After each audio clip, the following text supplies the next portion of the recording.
Good morning बच्चों, class 12 math video number 8। आज पढ़ेंगे टॉपिक है टाइप ऑफ फंक्शन।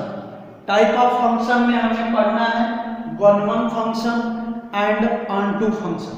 तो वन फंक्शन और ऑनटू फंक्शन किसे कहते हैं आज हम इस वीडियो में समझेंगे।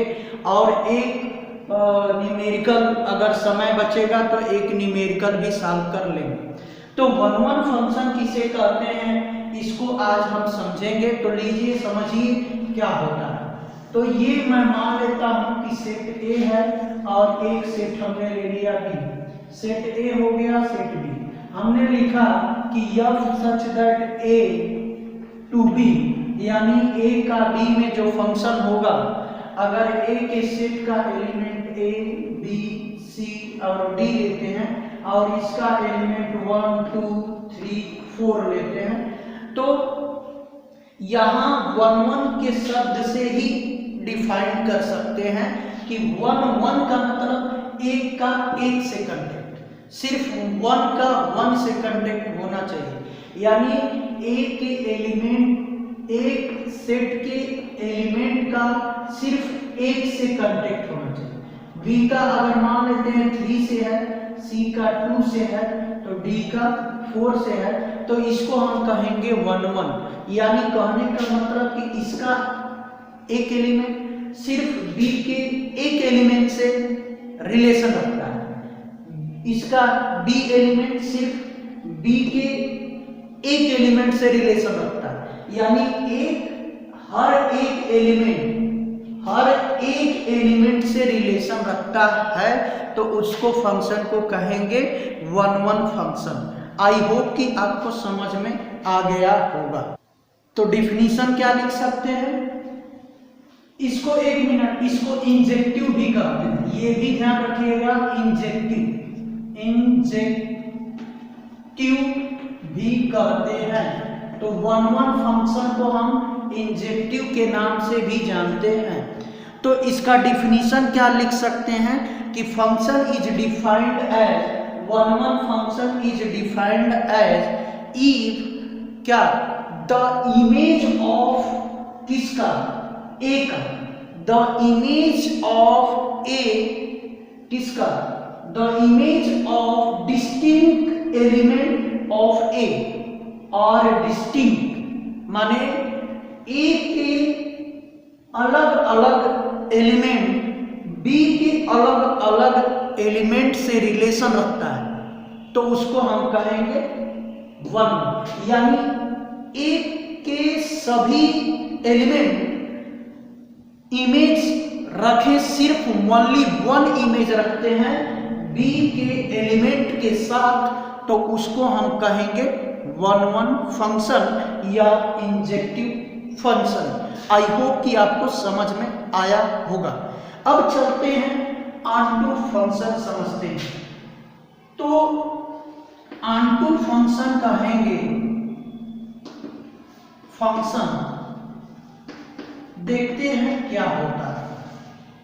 ठीक, तो ऑनटू फंक्शन को समझा जाए। ठीक, तो ऑनटू के लिए समझते हैं। एक बात और ध्यान दीजिए कि अगर वन फंक्शन नहीं है तो वो मेनी वन फंक्शन कहलाएगा। क्या कहलाएगा, मेनी वन फंक्शन। ठीक, तो याद रखिएगा, अगर जो फंक्शन वन नहीं है तो उसको क्या लिख सकते हैं, वो फंक्शन क्या होगा, मेनी वन फंक्शन कहलाएगा। अब चलते हैं ऑनटू फंक्शन की बात करते हैं।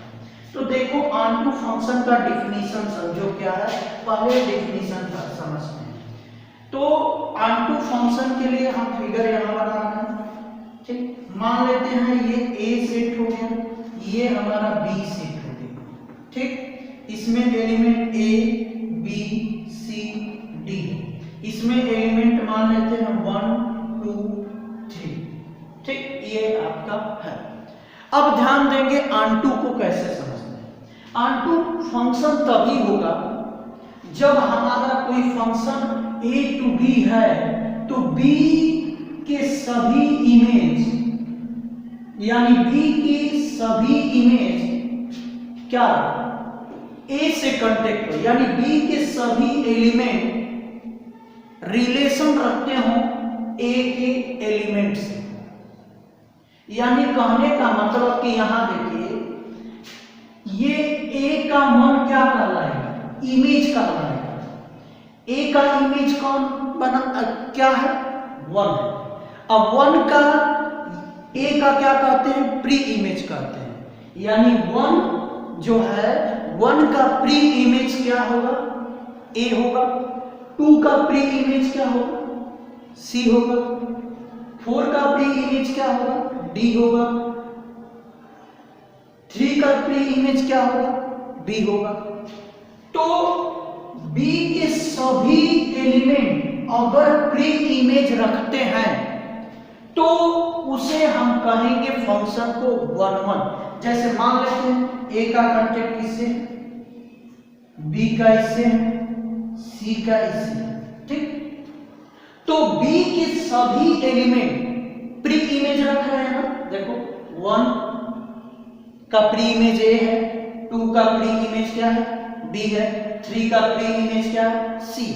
तो बी के सभी एलिमेंट को प्री इमेज रखना चाहिए, तभी वो फंक्शन क्या होगा, ऑनटू फंक्शन होगा, अदरवाइज ऑनटू नहीं होगा। अगर ऐसा नहीं रखता है तो ऑनटू नहीं कहेंगे। आई होप कि आपको समझ में आ गया होगा, ठीक। कुछ एग्जाम्पल लेके क्लियर करते हैं, क्या कुछ एग्जाम्पल लेके हम क्लियर करते हैं। जैसे मान लेते हैं कि हमारे पास ये फंक्शन है ए और बी, मैंने मान लिया एक्स है, ये वाई है, ठीक। फंक्शन है F X Y, X to Y, ठीक। ये अब यहां देखो, मैं मान लेता हूं इसमें x1 x2 x3 x4 element है, इसमें y1 y2 y3 y4, ठीक।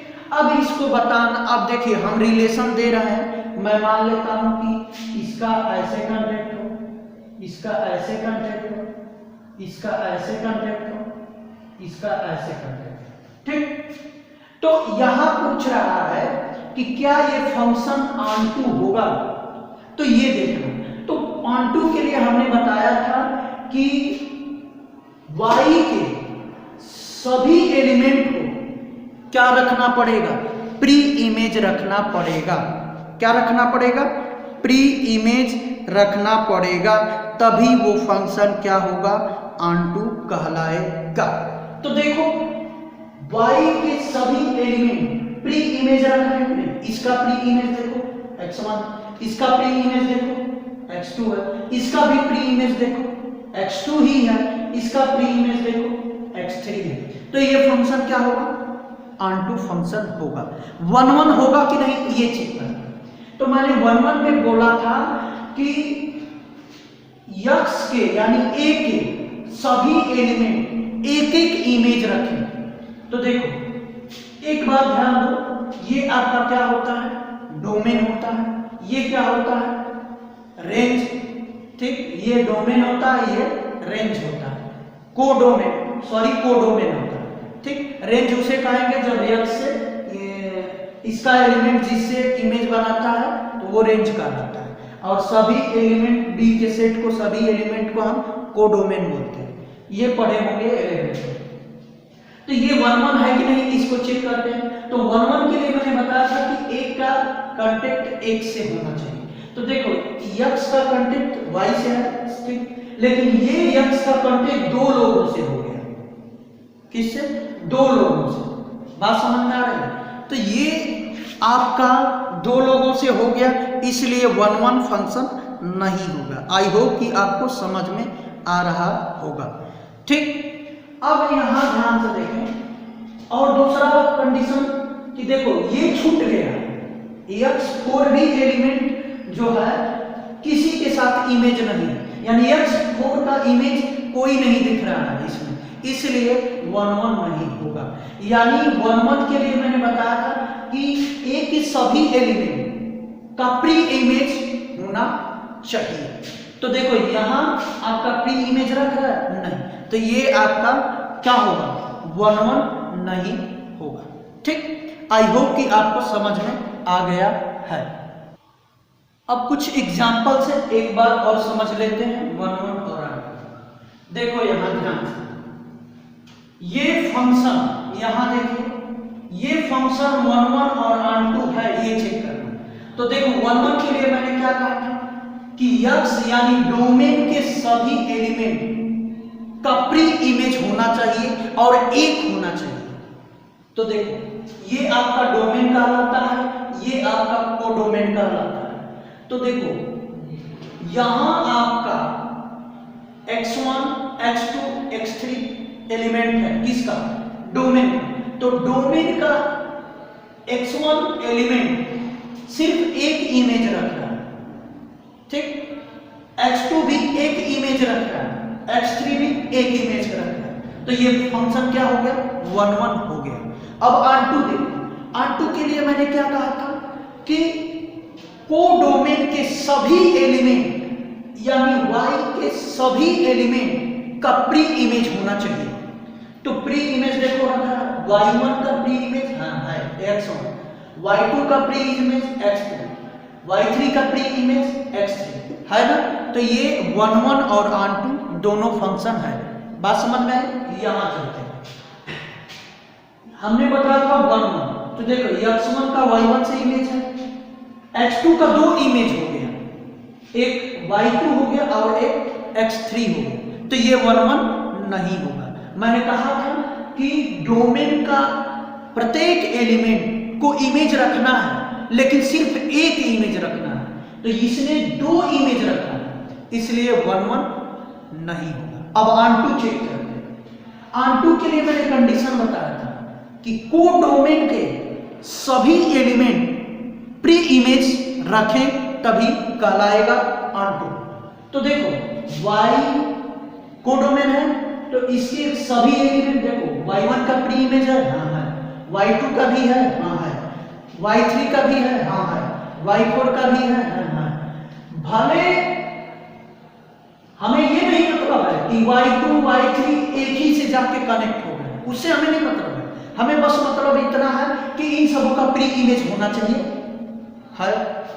देखो सबका है, इसमें चेक करते हैं, इसमें 1 1 और तो यहां देखो ये 1 का कनेक्ट इससे है और इससे है, दोनों से, इसलिए 1 1 फंक्शन नहीं होगा।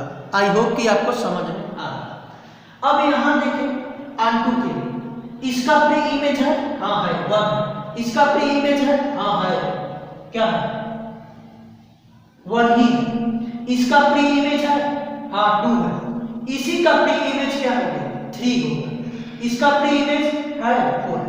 तो यहां तो सब प्री इमेज रख रहे हैं, लेकिन तभी भी ये फंक्शन R2 नहीं है।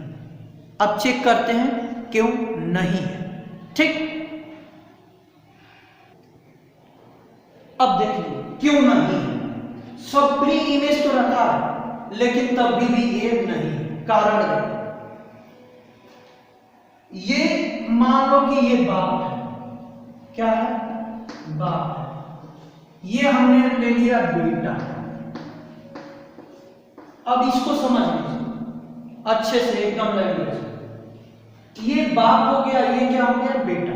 अब ध्यान से देखिए, यहां दो बाप की एक बेटी कभी पॉसिबल है?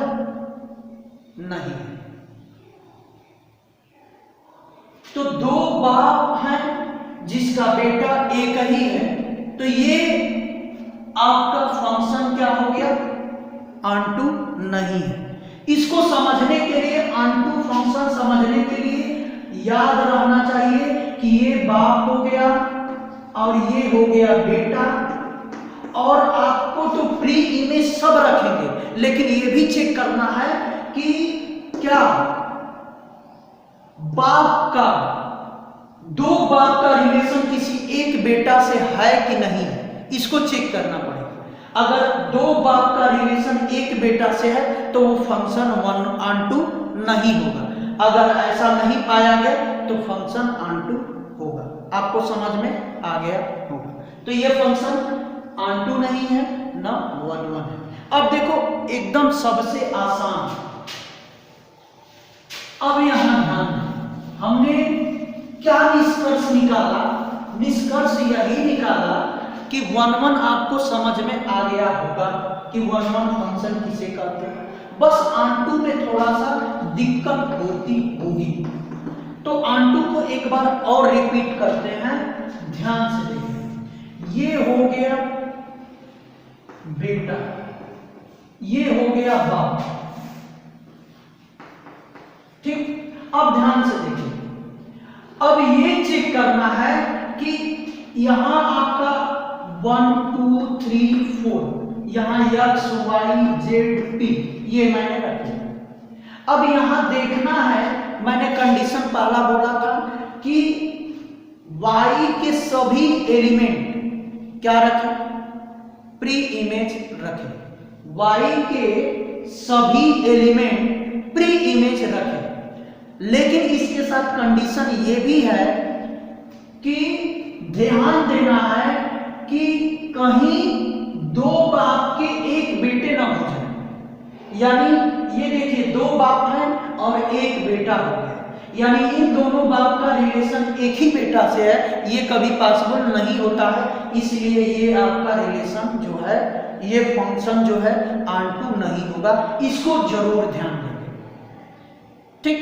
अब इसके बाद तो ये आपका फंक्शन ऑन-टू समझ में आ गया होगा।